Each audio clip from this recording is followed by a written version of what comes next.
বড় ক্ষমতা? আয়, সাহস আছে তো। তোর প্রথম ভুল আমার কথা না শোনা, তোর দ্বিতীয় ভুল আমাকেই মামার বউকে দেওয়া। এবার সহ্য কর, আর সহ্যের পর।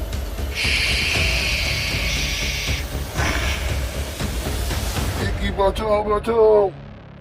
হে নাগেশ্বর, ওকে বাঁচিয়ে দিন, ওকে ছেড়ে দিন, ওকে একবার ক্ষমা করে দিন, ওকে একবার ক্ষমা করে দিন। আমি আপনার পায়ে পড়ছি প্রভু, ওকে একবার ক্ষমা। যারা তুই একবার জমিদারকে গিয়ে ডেকে নিয়ে আয়, তারপরে তার বিচার হবে। জমিদার যদি বলে, তবেই আমি ওকে বাঁচাবো। এখান থেকে কেউ আজ অব্দি বেঁচে ফিরে যায়নি। এই হওয়া, তুমি কি শুনতে পাচ্ছ আমার কথা?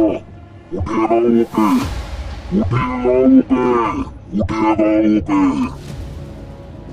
হে নাগরাজ, আপনার কথা মতো আমি চলে এসেছি।